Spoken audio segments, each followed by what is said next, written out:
awliya al-kiram khususan ila arwahi para sesepuh kita sedaya ingkang sampun wafat wa usul maghfirihim wa liman shalla fi hadzal masjid wa man ittaqafa an Allah yataghashahum birrahmah wa darajatun fil jannah syai'ulillahi lahum al-fatihah. A'udzubillahi minasyaitonir rajim. Bismillahirrahmanirrahim. Alhamdulillahirabbil alamin arrahmanir rahim maliki yaumiddin. Iyyaka na'budu wa iyyaka nasta'in ihdinas siratal mustaqim. Siratal ladzina an'amta 'alaihim ghairil maghdubi 'alaihim waladdallin. Amin. Assalamualaikum warahmatullahi wabarakatuh. Bismillahirrahmanirrahim. Alhamdulillahirabbil alamin wa kafa. Wassalatu wassalamu ala asyrafil anbiya wal mursalin sayyidina Muhammadin Mustafa wa ala alihi wa sahbihi adada ahli sidqi wal wafa, amma ba'du. Subhanaka la ilma lana illa ma 'allamtana innaka antal alimul hakim. Rabbi shrah li sadri wa yassir li amri wahlul 'uqdatam min lisani yafqahu qawli. Allahumma ij'alna mimman yastami'una al-qawla fayattabi'una ahsana. Amin ya rabbal alamin. Yang saya hormati para sepuh, bini sepuh, tokoh-tokoh masyarakat, tokoh-tokoh agama, jajaran ketakmiran masjid Al-Ma'arif dan sedaya para jamaah pecinta majelis ilmu ingkang sedayanipun Allah banggakan rahimakumullah. Alhamdulillah, bersyukur kepada Allah Subhanahu wa taala pada malam hari ini kembali kita diberi nikmat yang besar berupa nikmat iman dan Islam, nikmat sehat dan sempat panjang umur fi ta'atillah, dikasih umur digunakan untuk taat kepada Allah. Mudah-mudahan nikmat yang kita syukuri ini benar-benar menambah kebaikan-kebaikan yang lainnya kepada kita semua. Amin ya rabbal alamin. Salawat ma'assalam kita aturkan kepada junjungan kita baginda agung Nabi besar Muhammad sallallahu alaihi wasallam beserta keluarga dan para sahabatnya serta pengikutnya sampai akhir zaman. Para bapak, para ibu yang berhormati, pada kesempatan malam hari ini kita akan mengaji tentang kewajiban seseorang kepada nabinya. Berhari-hari yang lalu di dalam bulan Rabiul Awal, di mana-mana masjid, mushola, lembaga pesantren, lembaga diniyah, TPQ, bahkan lembaga pendidikan umum dari istana negara sampai di pelosok-pelosok desa, mereka berlomba-lomba melakukan kebaikan, mengadakan pengajian umum dalam rangka mengingat sejarah kelahiran, kehidupan dan perjalanan hidup Nabi besar Muhammad SAW. Bahkan sampai saat ini dan seterusnya di bulan Rabiul Tsani ini masih banyak saudara-saudara kita yang belum kedapatan mubalik mengadakan acara susulan. Ternyata saking kata mubalik yang naik daun, jadi tidak mengikuti tanggal aslinya sudah, mengikuti bisanya yang cerah. Tetapi walaupun demikian bukan berarti salah atau tidak sah melaksanakan peringatan Maulid di luar bulan kelahiran. Kapanpun saja sah-sah saja kita mengadakan acara pengajian umum dalam rangka peringatan Maulid Nabi besar Muhammad SAW. Karena di sini di foto ngaji kaya kota niki Pak, sama. Kalau kita pengajian rutin ya kajiannya kitab. Tapi kalau Maulid ya kajiannya kitab cuma fokus kepada sejarah sejarah. Kalau kita fokus kepada ilmu-ilmu yang terkait yang disebarkan oleh Nabi kita Muhammad SAW. Intinya foto mawon mempelajari apa yang bersumber dari Kanjeng Nabi. Maka pada kesempatan malam hari ini kita akan sama-sama mengaji tentang apa sih kewajiban kita selaku umat kepada Nabi kita Muhammad SAW. Namun sebelum kita membaca tentang kewajiban-kewajiban kita, terlebih dahulu ayo kita sedikit kenali siapa Nabi kita Muhammad. Kok begitu besar haknya atas kita semua. Ilam anna Nabiya sallallahu alaihi wasallam, ketahuilah bahwasanya Nabi sallallahu alaihi wasallam, nah, sedikit ada ilmu tentang akhlak, ilmu tentang adab, baik ditulis apalagi disampaikan. Kalau menyebut nama Nabi, walaupun namanya tidak disebut, cuma nabinya saja, tetap pakai sallallahu alaihi wasallam. Kalau ditulis jangan disingkat SAW, tidak boleh, artinya tidak punya tata krama kepada Nabi Muhammad. Jadi tetap Nabi atau Nabi Muhammad sallallahu alaihi wasallam. Napa tujuannya? Kersane tulisan itu akan terus membekas dan terus bernilai pahala bagi yang nulisnya. Teng WA gitu, walaupun teng WA kesuwen, ya aja nyebut nama Nabi Muhammad ketemu kesuwen. Ya, ini untuk menunjukkan bahwa kita ini umat betul-betul sangat menjunjung tinggi Nabi kita Muhammad SAW. Nah, ini sedikit ilmu tentang terkait sallallahu alaihi wasallam. Beliau adalah orang lahu haqqun 'azimun alaih, sosok manusia yang mempunyai hak, yang haknya itu sangat besar atas kita semua umatnya. Wa haqquhu, dan haknya Nabi a'dhamul huquq min ba'di haqqillah. Dan haknya Nabi kita Muhammad itu adalah merupakan paling agungnya, paling besarnya hak setelah hak Allah.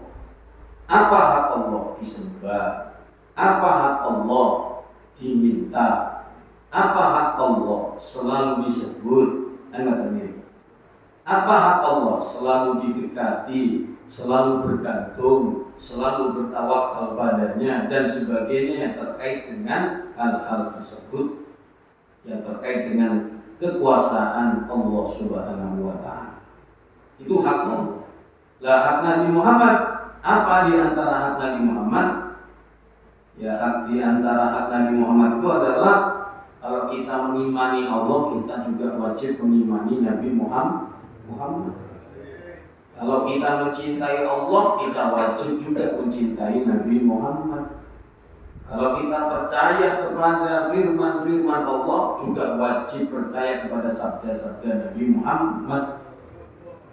Kenapa? Karena apa yang diucapkan, apa yang diperbuat, apa yang dilakukan dia gerak-geriknya Nabi Muhammad, semua berdasarkan wahyu Allah. Makanya apapun yang berasal dari Nabi Muhammad SAW, pertama ketika kita mendengarnya, aneh atau tidak, mampu atau tidak akal kita mencerna, jangan dulu diakali, tapi diterima dengan iman. Iman dulu, percaya, oh iya, dawuhe Kanjeng Nabi, iman. Baru setelah mantap iman, bolehlah tanya-tanya sedikit. Tapi kenapa ya? Nah, boleh bertanya seperti itu akal, tapi jawabannya harus pakai dasar ilmu. Bukan nakal juga jawabannya, salah kabeh nanti. Bisa-bisa jadi liberal nanti. Ya. Liberal itu anak cucunya munafik, Pak. Biar tahu dengan kaum liberal itu kaum anak cucunya kaum munafik. Gampang kapan-kapan nanti diterangkan tentang itu. Jadi itu diantara hak Nabi, hak Allah ditaati, hak Nabi juga ditaati. Apapun yang terkait dengan Allah begitu juga kita perlakukan Nabi kita. Cuma bedanya kalau Allah disembah, kalau Nabi ditaati. Bedanya cuma disembah, kalau Nabi ditaati. Nabi tidak disembah, tapi ditaati perintahnya. Kalau Allah dia ditaati, dia disembah. Bedanya cuma itu saja, satu saja. Nggih, disembah. Lah di antara hak Nabi Muhammad atas kita semua umatnya, wal adabu ma'ahu akadul adab, dan tata krama, adab, sopan santun kepada beliau merupakan kedudukannya, posisinya paling kuatnya adab, wa aujabuha, dan paling wajibnya kewajiban yang harus dilakukan oleh kita semua umatnya. Jangan sampai ada mubalik, ada ustaz menceritakan Nabi, tentang Nabi Muhammad, tentang sejarah Nabi Muhammad, maunya dibuat secara milenial, dibuat secara modern, kok isinya merendahkan Nabi Muhammad. Maka ini berarti tidak memberikan haknya Nabi Muhammad. Berarti orang itu walaupun ceklani kitab atau pintar bahasa Arab, wawasannya kurang luas.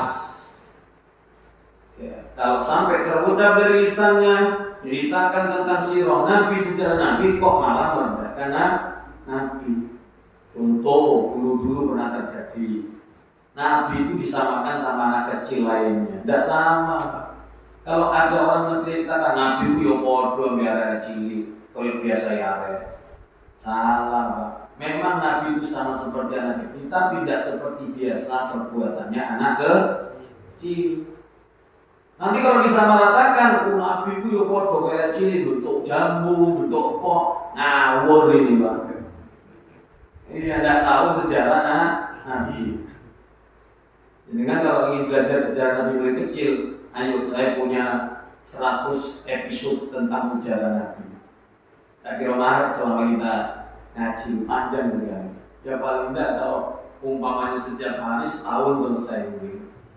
Tapi kalau 2 minggu sekali ya 5 tahun mungkin hatam. 5 tahun itu pun diringkas, belum dijabarkan.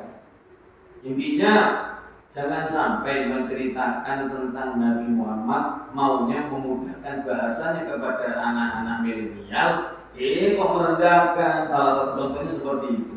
Nabi ku ya pernah cilik kemudian di sawah kapranya. Pernah cilik, ya kaya awakmu pengen. Ana wit koyo dibentuk, ngawur ini, Pak. Ngawur ya. Paham ini ngawur cerita. Enggak pernah Nabi itu enggak tahu bentuk pohon.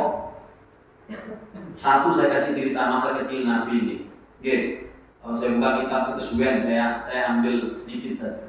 Di zaman Nabi masih sebaya anak-anak yang senang ngerutuk pohon ya. Nabi tidak ngerutuk, Pak. Anak-anak kecil rebutan buah kurma jatuh ya. Wah, rebutan Nabi melempar anak kecil. Nabi ketawa aja melihat. Kayak orang dewasa itu Nabi melihat, senang melihat rebutan anak-anak. Nah, ini yang menyaksikan Fatimah. Fatimah itu salah satu nama daripada istrinya Abu Thalib. Melihat heran, kok anak kecil tidak sama seperti anak kecil lainnya. Dia ajak, ayo Muhammad, ayo. Terserah kamu dan rebutan, Mak. Padahal itu kurma di jalan, umum sifatnya. Tapi Nabi tidak mau ngambil. Nah, selesai cerita, anak sudah dapat semua, Nabi tidak dapat bagian, Pak. Akhirnya Fatimah ini tahu, Muhammad, yang ngambil tidak apa-apa.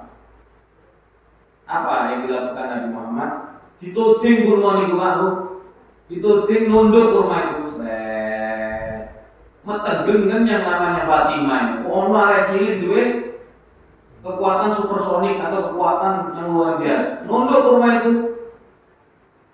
Tidak mau nyiksa Nabi Muhammad. Koyok-koyok ngomong juku Muhammad. Ambil Nabi Muhammad. Tidak bentuk-bentukan kan Nabi. Salah yang ngomong Nabi Muhammad bentuk-bentukan gitu. Jadi Nabi Muhammad itu, ya Allah, semua tanaman, pohon, batu salam kepada Rasulullah SAW. Jadi digini kan diambil sama Nabi Muhammad. Itu sama Ibu Fatimah. Oh, Masya Allah Muhammad. Ini satu aja yang menggetarkan jiwa, menambah rindu mahabbah. Cerita gini saja kita dengar, ya Allah, koyo bukan Nabi. Padahal dulu langsung cuma ceritanya saja. Gimana kalau ketemu langsung sama orang nanti ada cerita-cerita lagi.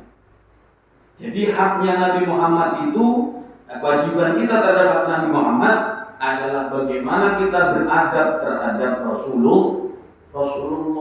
Dengan adab yang bagaimana? Dengan tata krama kesopanan yang bagaimana? Yang tingkat tinggi langsung, jangan yang rendah terhadap Nabi Muhammad Sallallahu Alaihi Wasallam.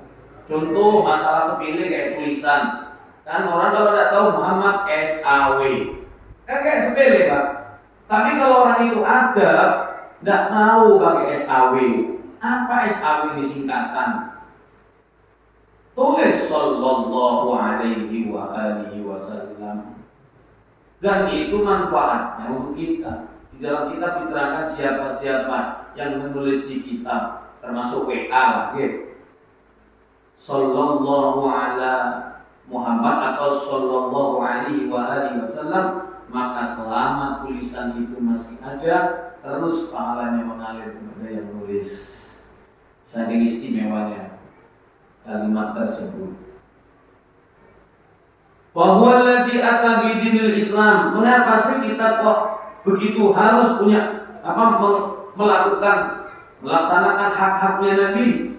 Karena beliau adalah orang yang telah datang diutus kepada kita semua membawa ajaran agama yang benar, yaitu Islam.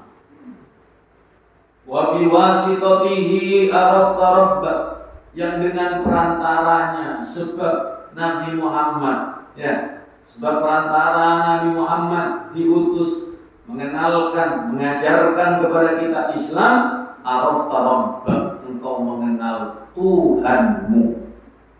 Engkau tidak tersesat mengikuti orang-orang yang menyembah berhala, mengikuti orang yang menyembah sungai Gangga, sinten India, ya.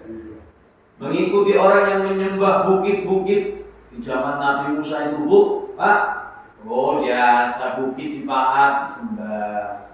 Kan pernah kejadian, satu kampung gak bisa tidur gara-gara tangisan keras, dan mereka belum tahu dari mana sumbernya tangisan itu. Tiap malam pasti nangis. Singkat cerita, Nabi Musa datang ke kampung itu, disambut sama orang-orang. Karena tahu ini Nabiullah, semuanya beriman kepada Nabi Musa. Bilang lapor, Nabi Musa, kami ini terganggu setiap malam. Apa sih ganggu kalian? Tiap malam ada tangisan keras, kami tidak bisa tidur, kami ketakutan dengan tangisan itu. Di mana tempat asal usulnya tangisan itu? Kayaknya di antara bebukitan kayaknya gitu, katanya orang. Kapan setiap bunyi itu tangisan? Malam. Ya ayo jinteni ku bunyi. Ternyata begitu masuk malam gelap, mulai dia nangis. Nah, gitu. Dekat sama Nabi Musa. Dekat semakin dekat, apa yang terjadi? Di satu bukit yang sudah dipahat, bangunan yang dipahat kayak patung-patung, ternyata batu-batu itu yang di patung-patung itu nangis, Pak. Akhirnya Nabi Musa dan orang itu mendekat. Orang-orang pada ketakutan, tapi karena Musa di depan, wes kalau rasa wedi, dia buri kuai wes. Ya Allah, ini penyebabnya. Jadi batu-batu itu khawatir, merasa takut kalau tetap dibuat sesembahan dia akan menjadi termasuk batu-batu bahan bakarnya api neraka. Karena Allah yang mengatakan, ya ayyuhan nasu taqullah, wahai orang-orang beriman, bertakwalah kalian kepada Allah. Ku anfusakum wa ahlikum nar, ya ayyuhan nasu ittaqullah. Anfusakum wa ahlikum nar, jagalah diri kalian, keluarga kalian dari siksa api neraka. Wa quduhan nas wal hijarah, yang bahan bakarnya terdiri daripada manusia-manusia yang kafir, manusia-manusia yang durhaka, manusia-manusia yang tidak taat sama Allah. Wal hijarah, dan batu-batu. Pertanyaannya, kalau batu-batu yang bagaimana? Yang besok akan menjadi cikal bakal sisa api neraka, bahan bakar api neraka, batu-batu yang tidak digunakan untuk tempat-tempat yang baik, atau batu-batu yang disembah, atau batu-batu yang tidak digunakan sesuatu kebaikan seperti bangunan musola, bangunan masjid, bangunan pesantren. Jadi batu-batu itu kalau berbicara jadi semua kepingin dijadikan bangunan pondok pesantren. Dan itu terjadi di dalam Nabi, ada batu jatuh Pak. Duduk, wah, salam kepadanya, assalamualaikum ya Rasulullah, waalaikumsalam, kata Nabi. Ngomong batu, ya Rasulullah, betulkah kami ini kelompok batu akan menjadi bahan bakar neraka? Ya benar. Bagaimana caranya, solusinya supaya kami ini tidak jadi bahan bakar neraka? Mau kamu saya saya selamatkan dia, kamu akan saya ambil jadi bangunan masjid. Diambillah batu itu, akhirnya dijadikan bagian daripada bangunan masjid. Batu Pak, Bu, benda mati, takut sama siksa api neraka. Lu ini menungso ya, oleh tempuk, dicubit sakit, kena api melentung. Cik wani Gusti Allah, rasolat, raposo, ndak baik, ndak hormat sama yang tua, ya ndak bakti sama ibu, jahat sama tetangga, sinis sama orang.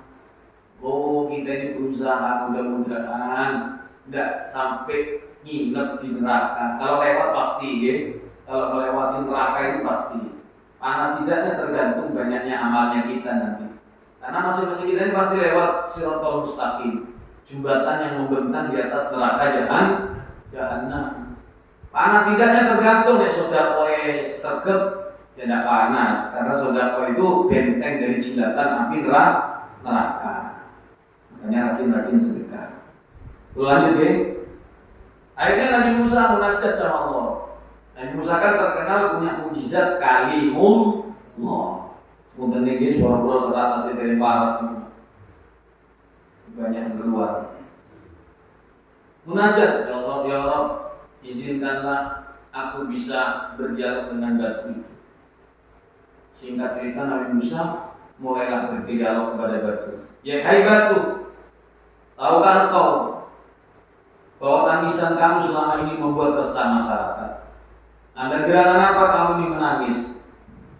Akhirnya batu itu berhenti dari menangisnya, kemudian berbicara dengan izin Allah Bapak Ibu. Ya Musa, tolong selamatkan saya. Saya tidak mau jadi batu-batu bahan bakarnya neraka karena disembah oleh orang-orang bodoh ini. Ditunjuk orang-orang itu Pak. Orang-orang bodoh yang di depannya ini kan yang dulunya nyembah patung berhala dari pakatan bukit itu. Aku tidak mau menjadi bahan api neraka gara-gara disembah sama mereka. Aku takut sama Tuhan kok diriku disembah oleh orang-orang bodoh ini. Tidak mau kan? Hancurkan diriku, selamatkan diriku. Akhirnya Nabi Musa noleh sama masyarakat. Tahu kan jawabannya? Ini semua karena kebodohan kalian. Bertobatlah kepada Allah, berimanlah kepada Allah. Akhirnya dihancurkanlah batu itu. Besok malamnya tidak ada lagi sudah tangisan. Luar biasa. Kanjeng Nabi itu balik didatangi pohon, ditangisi kayu, disalami batu. Pohon itu bisa keluar seakarnya jalan ngejar Nabi Muhammad, nutupi Nabi Muhammad yang ketika itu buang hajat Kanjeng Nabi. catatan Nabi itu kalau buang hajat, para bapak, para ibu, baik hajat kecil atau hajat besar, tidak ada bekas. Hanya syariat saja keluar, habis itu tidak ada bekasnya. Kencing tidak ada bekasnya, hajat besarnya tidak ada bekasnya. Itu min jumlah mukjizatnya Nabi kita dan termasuk mukjizatnya para anbiya. Itu kelebihan dari Allah. Nah, kan seperti ini iman yang menerima. Akal boleh tanya, kok bisa ya Ben? Iya, naik puasa nih Gusti Allah. Kalau sudah berbicara puasa nih Gusti Allah, jangan diakal lagi sudah. Iman itu sudah iman. Jadi bertata krama sopan santun kepada Nabi termasuk paling tingginya adab hak yang besar. Kenapa? Karena beliau adalah sosok yang datang membawa ajaran Islam. Dan dengan sebab karenanya engkau kenal terhadap Tuhan pencipta alam. Siapa Tuhan pencipta alam? Wujud zat yang maha ada, kidam yang sejak dahulu tidak ada permulaannya, baqo kekal, tidak ada habis apalagi mati, tidak ada. Mukhalafatul hawadis, berbeda dengan makhluk. Apakah makhluk itu masih Allah selain Allah? Berarti hawa, panas, angin, sinar, semua yang bersifat makhluk, Allah tidak seperti makhluk. Yang penting akidahnya kita, Allah itu ada, adanya Allah tidak seperti makhluk dan tidak bertempat, karena tempat diciptakan Allah. Adapun kaitannya makna Allah itu bersemayam di arsy, jangan digambarkan seperti raja bersemayam di kerajaannya, karena arsy itu sendiri ciptaannya Allah. Untuk menunjukkan keagungannya Allah, supaya sadar, tahukah arsy seperti apa besarnya? Seandainya bermiliar-miliar dunia ini, luasnya langit dan bumi dari ujung timur sampai ujung barat, ujung utara, ujung selatan, notok melewati langit sampai tembus 7 lapis bumi, ketutup semua, dikumpulkan menjadi satu, bermiliar-miliar. Andai kata diadu sama satu arsy-nya Allah, tidak ada apa-apanya itu. Besar arsy-nya Allah. Kalau kau tak mampu mengukur seperti apa arsy-nya Allah, maka cukup kau katakan Allahu Akbar. Sholat kok biar tahu Allah itu maha besar. Kita ini ke yang bikin orang-orang sombong ini kan karena merasa besar. Dia tidak sadar kalau Tuhannya itu maha besar. Orang sombong ini kan merasa besar, merasa lebih, merasa paling, kan gitu Pak. Seakan-akan tidak ada tandingannya. Maka kata pepatah, ibarat kapak di dalam tempurung. Batok, nggih. Batok ya semene, Pak. Kapak ya sebesar batok itu. Kalau namanya paling gede aku ini, paling sugih aku, paling hebat saya, lainnya tidak ada apa-apa. Ya maklum kebesarannya sebatas di dalam batok. Coba kalau batok dibuka, wah, delok pitik, ono sing gedean maneh. Gajah terkok, baru sadar. Ya mereka kan yang tidak sadar maha besarnya Allah, sombong. Iya, makanya kenapa manusia dikasih sakit, dikasih asam aurat, asam urat, keseliu, pegeli, loro-loro kabeh. Biar menungso ini biar tidak sombong bahwa kita ini makhluk lemah, butuh kepada zat yang maha kuasa. Jadi sakit, ujian, cobaan, biar menyadarkan kita bahwa kita ini lemah. Seneng mau kalau kali panjenengan tidak mungkin lama senengnya. Kita mungkin sugih tidak kira lama. Miskin sengsara juga tidak kira lama. Nomor satu pokoknya jangan sombong. Kalau sudah sombong habis, tidak ada kelebihan apa-apa di hadapan Allah. Ya seperti iblis, ilmunya nyonggol langit, kedudukannya di atasnya para malaikat. Gara-gara sombong, merasa paling. Nabi Adam diremehkan, merasa belum ada jasa. Kok enak saya disuruh hormat sama Nabi Adam, sujud sama Nabi Adam. Lawang turun duwe apa-apa punya kelebihan. Ana khairu minhu, saya lebih baik dari dia. Waduh, bahaya. Akhirnya Rasul laknatullah dilaknat oleh Allah Subhanahu wa taala. Nah, sebab Nabi Muhammad kita kenal Allah, dikenalkan Allah Tuhan kita seperti apa?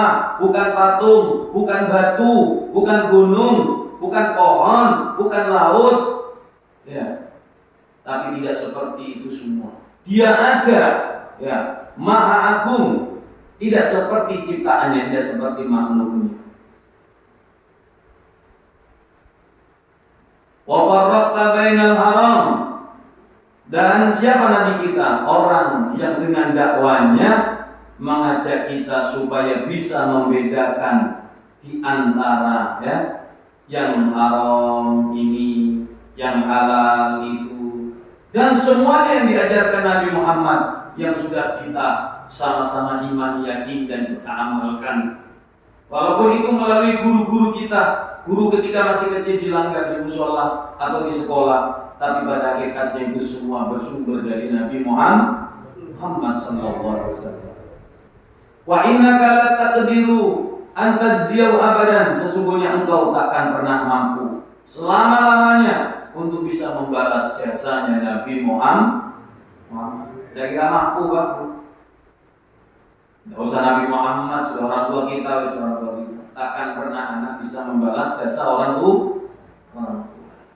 Apalagi Nabi Muhammad. Kalau orang tua memang kasihnya sepanjang masa, tapi masa kehidupannya, iya kan? Selama hidup. Tapi kalau Nabi Muhammad sepanjang masanya dari kehidupan dunia sampai akhirat. Mulanya tidak boleh cinta Nabi ini dikalahkan dengan cinta yang lain. Bahkan cinta sama orang tua kita harus Nabi Muhammad di atasnya. Setelah cinta kepada Allah.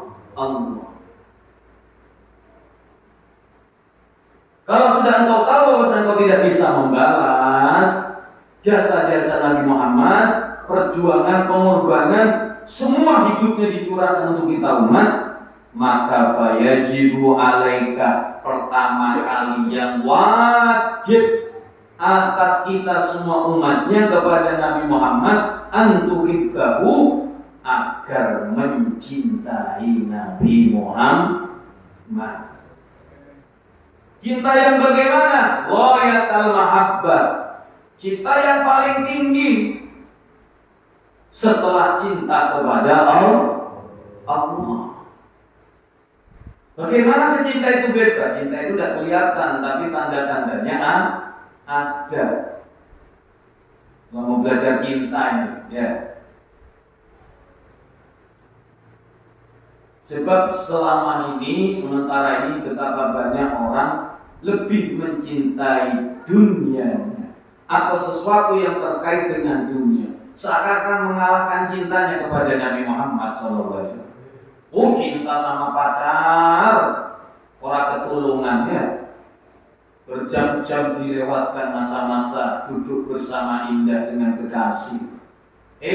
Duduk kepada sesuatu yang disenangi Nabi Muhammad, duduk di majlis tidak mau. Lebih cinta sama TV, sama HP-nya, berarti aspal cintanya dengan Nabi Muhammad. Orang yang lebih memilih tempat-tempat yang dicintai Nabi Muhammad berarti jujur cintanya sama Nabi Muhammad. Bukankah seseorang yang cinta dengan kekasihnya, dia akan senang di tempat ketika dulu kumpul bersama kekasihnya, bahkan janjian.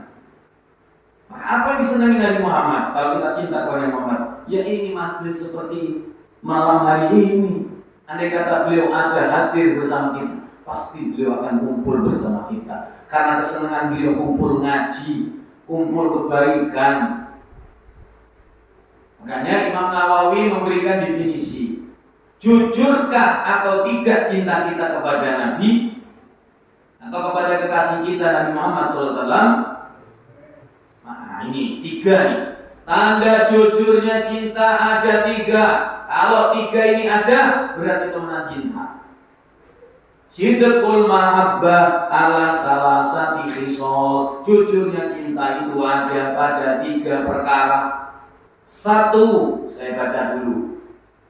Ayyahtara mujalasata habibi min mujalasati ghairi, lebih memilih, lebih mementingkan, lebih mengutamakan duduk-duduk atau kumpul-kumpul di tempat yang disenangi kekasihnya daripada duduk-duduk selainnya. Apa di antaranya? Ini seperti malam hari ini dengan membuktikan kok senang saya sama pengajian karena sampai punya rasa cinta kepada Nabi Muhammad SAW.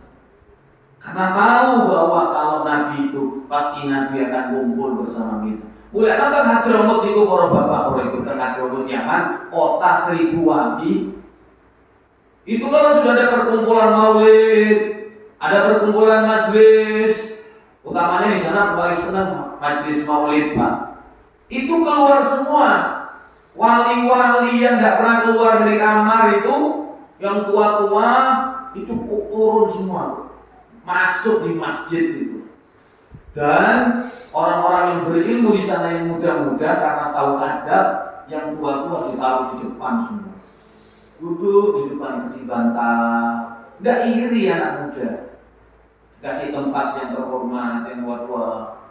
Tapi bukan berarti mereka tidak bisa ceramah, bukan bodoh, bukan alim. Ini alim alama, predikatnya wali-walinya Allah. Kenapa mereka keluar mementingkan hadir di majelis? Ya. Bukan berarti mereka tidak pintar ceramah, pintar sebetulnya, Pak. Bahkan tahu apa yang terucap. Oh salah itu, oh benar, tahu mereka. Oh ini orang hatinya begini, oh ini orang hatinya begitu. Tahu mereka yang tua-tua itu di Hadramut itu. Sana itu kan terkenal kota 1000 wali. Umur 7 tahun sudah mimpi Nabi kafir di sana. Kenapa? Mulai bayi diceritai sejarah Nabi Muhammad. Kalau kita kan diceritai bau, turu apa pun dikenal bau jerangkong. Jadi itu hanya sawangan kabeh anake.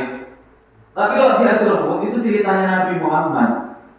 Sehingga mereka seperti anak-anaknya para sahabat. Anaknya para sahabat itu kan kecil di bawah Nabi, dikenalkan orang soleh, Nabi Muhammad. Selamat, doakan kanjeng Nabi.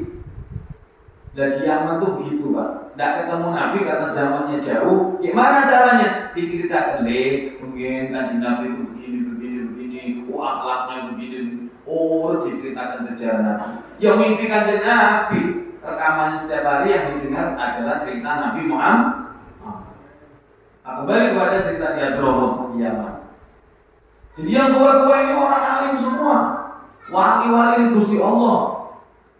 Kenapa kok mereka keluar?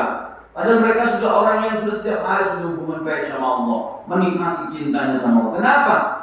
Karena majlis itu andai kata ada sangat kasih Muhammad yang menjadi idola mereka, pasti hadir. Karena dicintai kekasihnya, karena mereka cinta sama Nabi Muhammad. Tidak mungkin walinya Allah tidak cinta sama Nabi Muhammad. Tidak mungkin orang yang wali Allah ngawur cara berpakaiannya. Katanya makrifat, tapi aku kalung, tengkorak, tulang macam-macam. Yang wildo tasawuf. Iya.